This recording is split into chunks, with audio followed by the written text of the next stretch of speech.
Adieu! Dans la chronique d'aujourd'hui, nous allons voir comment faire pour que vous intégriez, sans trop de difficultés, l'ost d'un seigneur du XIIIe siècle. Je suis Tancred de Sabolia, capitaine de la Compagnie des Cimes, et votre chroniqueur le temps de cette vidéo. Pour commencer, je voudrais vous préciser que cette chronique est faite pour faciliter l'accès à l'événement Guerre féodale, organisé par l'association de Gueule et d'Argent, qui est un projet d'immersion et d'escarmouche au début du XIIIe siècle. Je vous laisserai mon ami Nat vous en parler plus en détail en fin de vidéo. L'équipement qui vous sera proposé est idéal pour un civil, un soldat ou un archer. Tu vas-tu faire le costume pour les femmes aussi? Oui, mais après. Il vous faudra donc une chemise, une cotte ou tunique, des brais, des chausses, une ceinture et des chaussures. Pour l'équipement de vie, il vous faudra une écuelle, une cuillère en bois, un couteau, un gobelet, en bois ou en céramique. En bonus, des gants, en cuir, une bourse, un sac de transport, en bandoulière, une cale, un chapeau, un chaperon, une gourde en céramique. Ce à quoi vous pouvez ajouter le barda de campement, une tente en lin, 2 couvertures, un pack de bougies et une lanterne, même si ces deux derniers sont optionnels. Et pour l'hygiène, un savon naturel, une serviette en lin, un peigne en os ou en bois, et ensuite on continue avec un saucisson, une miche de pain, un quart de tome, des œufs, de la farine, du sel, du PQ, des piles, une plaquette de beurre. Je crois que tu t'es trompé de liste. Effectivement. Cette fois, il s'agira de partir exclusivement sur de la reconstitution. Ici, tout doit être sourcé. Ça change, c'est intéressant ça. Vous allez d'ailleurs avoir 2 options, faire le costume vous-même, ou alors commander sur des sites spécialisés. Et combien de tissus il faut? Pour la cotte, 3 mètres de laine. La chemise, pareil, mais en lin. Pour les brais, 2 mètres de lin et les chaussures, 2 mètres de laine. Et tu oublies pas des petites choses? Ah oui. Le chaperon aura aussi besoin de 2 mètres de laine et la cale sera faite avec des chutes de lin restants. Mais ils ne seront pas obligatoires, même si c'est grandement recommandé. Et vous pourrez commander votre tissu sur Turundestoff, Oldcraft, Wolsom, Naturstuch, Wooltrade, etc. Pour ce qui est des couleurs, vous êtes cette fois des soldats levés d'un ost. Vos couleurs ne seront donc pas très saturées, mais attention à ne pas tomber non plus dans le piège du gris, noir, marron et du naturel pour la laine. Je vous mettrai des patrons dans la description. Et pour ce qui est des couleurs, voilà ce que vous pouvez prendre. La tête. Pour la caboche, ce sera donc une cale, un chapeau et un chaperon. Oui, la cale sera en lin et en 2 parties. Évitez les triparties qui ne sont pas sourcées. Elle sera trouvable chez Medieval Market ou Matulse. Le chapeau sera en paille tressée, disponible sur les mêmes sites. Il y a plusieurs marchands, c'est pratique ça. Oui, cette fois, le but n'est pas forcément de prendre le moins cher, mais de pouvoir vous faire des achats groupés sur des mêmes sites. Enfin, pour en finir avec la tête, il y aura le chaperon. Il vous sera bien utile le soir, les jours de pluie et même contre les coups de soleil dans la nuque. Ceci sera en laine et disponible sur Historical Textile. Le torse. Il vous faudra une chemise qui sera basée sur celle de Louis IX, une cotte ou tunique de type Kragloun, Boxten ou Moslund. Attends, tu vas dire que l'on va mettre une chemise identique à un roi? En quelque sorte, oui. Sois fier de pouvoir toucher du doigt la noblesse. Bref, il reste fortement conseillé de réaliser soi-même son costume, mais pour ceux qui n'en ont pas vraiment les possibilités, ou les capacités, je peux vous conseiller plusieurs marchands. Comment ça? Eh bien mon cher, il faut savoir que pour cette chronique, il y a un cahier des charges à suivre. Ah bon? Je vous propose les tuniques inspirées de celles de Kragloun, que vous trouverez sur les sites Oldcraft Wool et Etsy, ou inspirées de la tunique de Boxten sur KD Medieval Tailor. Vous pouvez également opter pour la tunique à 4 godets chez Oldcraft Wool. Le style ne changera pas trop votre statut social. Ce sera surtout la qualité de la laine utilisée. Pour simplifier, plus elle est épaisse et grossière, plus vous êtes pauvre. Mais elle sera robuste et durera dans le temps. Les couleurs seront toujours les mêmes autorisées. Essayez de faire une variation entre le haut et le bas. Restez sur du pastel et pas de noir, de violet ou de rouge foncé. Et les sous-vêtements? La chemise sera en lin, que vous pouvez prendre chez Oldcraft Wool. Les jambes. Pour les brais, le caleçon en gros, vous aurez 2 possibilités. Soit des brais dites cousus, que vous trouverez chez Medieval Market, en lin bien évidemment. Mais même là on peut pas mettre du coton. Reconstitution mon ami. Et je pourrais même vous proposer en ortie ou en chanvre. Mais je digresse. Graisse. Les braies dites non cousues, c'est-à-dire formées d'un rectangle de lin d'environ 150 par 120 cm, que l'on va draper sur soi à l'aide d'un braille, et une petite ceinture dédiée, de façon à faire en sorte une couche sans couture. Quoi? C'est vrai qu'on dirait une couche. Je te rappelle que c'est exactement ce que tu portes. C'est pas faux. Bref. Les choses sont en laine, avec le pied intégré, comme des collants en gros, et s'attachent en haut du braille. Ils devront être ajustés au niveau du mollet, et pour cela, 3 solutions. Vous les faites réaliser vous-même, soit vous les faites faire par quelqu'un, soit vous les réajustez à la main. Et pour avoir des choses, plusieurs possibilités. Tout marque Reenactment, ou Medieval Design, et pour les lacets, Medieval Design. Les pieds. Les chaussures seront très simples, sans montant, en cuir, avec une couture retournée et sans semelle supplémentaire de base. Il nous en faudra plusieurs. Non. Une paire suffira, par contre, évitez de marcher sur du goudron avec, car ça n'apprécie pas du tout. Et chez qui on en a? Pour de très bonne qualité, il y a Anat Period Shoes. Il y a 2 offres disponibles, des sur-mesure, qui sont faites 100% à la main, ou du prêt-à-porter en modèle unique qu'elle fait à la machine. Les accessoires. Des sacs pour le transport, une auge, une cuillère en bois, un couteau, un gobelet en bois ou en grès, une gourde en grès, des gants en cuir et la ceinture. Là, il y a du mouvement. Tout n'est pas obligatoire, je vais d'ailleurs vous classer ça en fonction de ce qui est nécessaire, secondaire et enfin confortable. Je tablerai sur ce qu'il faut faire pour becter en premier. Bien sûr, en premier il est préférable et indispensable d'avoir une écuelle, une cuillère en bois, un couteau et un gobelet. La majorité est trouvable sur Calisarma. Pour un sac de transport, vous pouvez vous tourner vers Matul's, et si vous désirez ranger vos dés ou stocker votre solde, une bourse en cuir est bienvenue. Vous pouvez en acheter des en lin également sur Amazon si vous ne voulez pas la réaliser vous-même. C'est peut-être secondaire, mais j'avoue que l'utilité est là. Pourquoi on proposait une en grès et pas en cuir? Tout simplement parce qu'on n'a pas de source pour des gourdes en cuir, à cette période du moins.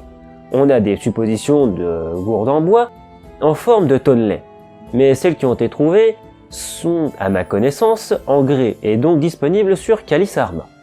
Les gants, quant à eux, seront vraiment importants et font même partie des protections nécessaires pour la suite. Mais si vous êtes sur du civil, non combattant, c'est secondaire. Vous pouvez vous en procurer chez Rêve d'Acier ou Blacklist.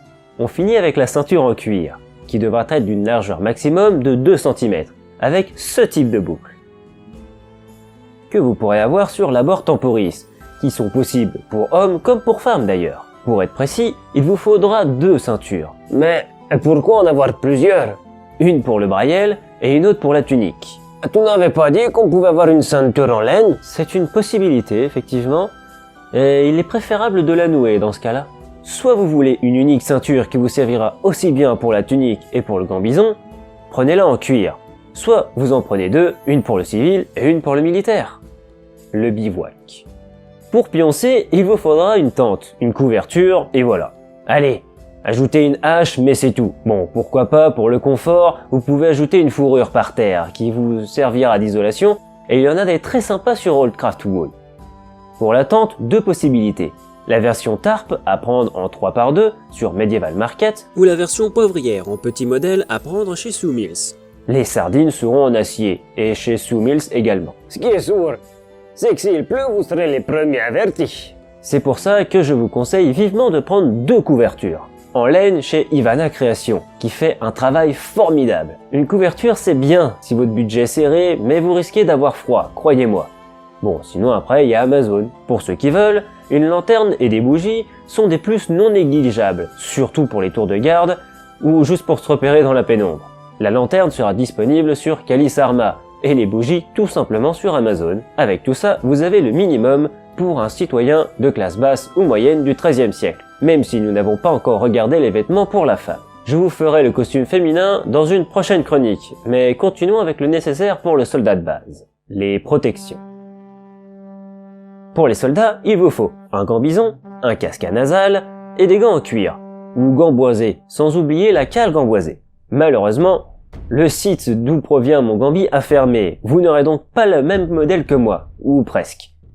Vous pouvez aller chez AD 1410 ou à l'extrême limite Medieval Market, mais prenez-les le plus fin possible. Et pour les cales, vous pouvez les voir chez Gambizon PL ou Medieval Market. Je me disais, le nasal, c'est obligé ou on peut prendre une autre forme? Non, bien sûr. Il y a d'autres formes disponibles, mais par contre, si la question est de savoir si un casque à facial est possible, la réponse est non. Oh, et pourquoi? Parce qu'ici, on s'occupe des soldats simples. Le mieux pour en avoir est Tomala. C'est cher, mais il s'agit d'un véritable monobloc. Sinon, The Ghost fera très bien l'affaire. J'en possède d'ailleurs un. Vous pouvez également prendre un style Cervellière ou encore un Phrygien, voire même un cannelé chez Calisarma. Pensez par contre à demander une attache en langue de serpent. Ça fait très exotique ça. Et ça l'est. On continue avec les gants en cuir que plusieurs marchands proposent. Comme j'avais dit avant, Rêve d'Acier ou Blacklist. Ce sont les mêmes que pour les civils, mais ça suffit amplement. Et si le cuir n'était pas assez épais? Alors allez sur les mêmes sites que pour les gambis, ou les cales et prenez les moufles molletonnés. L'armement. La lance sera votre arme principale. Ensuite, il y aura le bouclier. Avec une pointe en fer pour la lance. Non, en caoutchouc, pour éviter les accidents. Pour m'en être pris plein dans la tronche, que ce soit en fer ou en caoutchouc, je peux vous assurer que je préfère amplement me prendre aucun des deux. Mais le caoutchouc a l'avantage de faire moins mal, et si par malheur ça arrive dans l'œil, ce qui m'est également arrivé, celui-ci reste intact. Donc pas de ferraille pour la lance, crivant des idiots. Pour la hampe, ça devient plus compliqué. Celle-ci doit faire dans les 2 mètres, et maximum 2 mètres 20. Elle pourra être ronde ou octogonale, à vous de voir. Et ça, il faudra aller dans une scierie pour s'y en occuper. Pour ne pas les avoir trop chers, oui, je vous invite même à les prendre en groupe, ou en commander plusieurs. Il y aura bien sûr du travail à faire dessus, si vous en prenez des carrés. Mais allez voir sur l'Euro Merlin, même s'il y aura pas mal de rabotage à faire. Et pour tous ceux qui veulent du prêt à l'emploi? Vous avez Fait d'Armes qui propose un kit prêt au combat. Pensez quand même à coller la pointe car elle peut se décrocher facilement. Très bien, très bien. Et pour tes boucliers? Si pour vous le fabriquer semble une option, il vous faudra des clous dans les 6 à 10, et pareil pour les carrels, du cuir pour la guige et la poignée. 3 mètres de lin épais, 2 plaques de 5 mm de peuplier ou 3 de 3 mm. Et du raw wide, maximum 2 mm d'épaisseur. À cela, il faut ajouter les sangles, la colle à bois et les planches pour faire la courbure. Je vous mettrai tous les liens en description pour les fournitures. Le travail du bois, j'aime ça à moi. Si vous en voulez un prêt pour le combat, il y a Calisarma ou Carreau Arbalète. C'est le mieux que j'ai trouvé. Chez Carreau Arbalète, prenez bien la version 12e en 10 mm. Sinon, vous ne le porterez pas longtemps. Malheureusement, la version 13e qui propose n'est pas assez grande. Les arcs. Ceux-ci devront être historiquement compatibles et d'une puissance maximum de 35 livres avec une corde naturelle ou visuellement compatible, tout comme les plumes. Les flèches devront être en bois avec l'encoche taillée dans le fût. Et pour finir, le blunt sera à faire avec un cahier des charges bien spécifique, trouvable en description. Et où tu sais qu'on peut s'y trouver ces armements? Pour ça, je vais vous proposer un artisan que je connais, l'atelier légendaire. Vous êtes prêts? Grâce à ce que je viens de vous annoncer, vous avez tout ce qu'il vous faut pour faire un joli civil et un soldat du début du XIIIe siècle en Europe de l'Ouest. Oui, enfin, quelqu'un des classes basses ou moyennes. D'un autre côté, c'est le moins cher, et puis le plus simple que je peux vous proposer. Guerre féodale. Salut Tancred. Alors, guerre féodale, c'est un événement de reconstitution historique qui met en scène l'affrontement de 2 petits seigneurs locaux autour des années 1180-1210. En somme, c'est un jeu de rôle grandeur nature, historique, qui est organisé par l'association de Gueule et d'Argent. On propose aux participants de se plonger le temps d'un week-end dans la peau d'un soldat de la fin du XIIe siècle. Ça se situe dans un grand espace d'une 15aine d'hectares qui est préservé de toute pollution visuelle moderne. On va avoir des bosquets, des espaces de champs, un petit peu de rivière. Et pendant le temps de ce grand jeu-là, eh bien, chaque camp va essayer de l'emporter sur son adversaire en essayant de réaliser des objectifs stratégiques et tactiques. En tant que soldat, vous allez par exemple recevoir une solde qui va vous permettre à la fois de pouvoir acheter de la nourriture, de pouvoir jouer votre solde au dé, mais vous allez devoir peut-être payer des amendes si votre matériel ou votre comportement n'est pas conforme. Et chaque campement est dirigé par un état-major composé d'un chevalier, son écuyer et peut-être même des fois d'un officier supplémentaire. Sachez qu'il n'y a pas besoin d'être un excellent combattant pour participer à cet événement-là, vous pouvez être tout à fait néophyte. Il faut savoir que le matin du premier jour, il y aura un entraînement collectif qui vous permettra d'acquérir les bases du combat de formation et à la lance afin de pouvoir évoluer de façon sécurisée tout au long de ce week-end. Comme c'est un événement de reconstitution historique, on vous demande de nous faire parvenir les photos de votre costume et de vos équipements afin que l'équipe organisatrice puisse s'assurer que chaque pièce d'élément de votre costume est conforme à ce que les recherches historiques nous apprennent de cette époque. Sur le site de l'association De Gueule et d'Argent, vous allez pouvoir retrouver pas mal de conseils, les cahiers des charges notamment. Cette vidéo, j'espère, vous aura aussi aidé afin d'y voir un petit peu plus clair. Et si jamais vous avez d'autres questions, eh bien, l'association, moi-même, et Tancred, on se tient à votre disposition pour pouvoir vous guider dans vos démarches. Si ça vous intéresse, n'hésitez surtout pas à nous contacter. En attendant, j'espère qu'on se retrouvera très bientôt.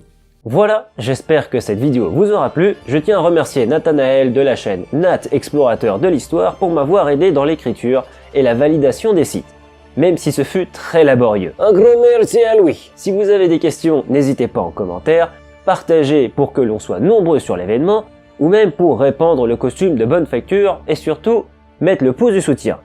C'était Tancred, Harvey les gens.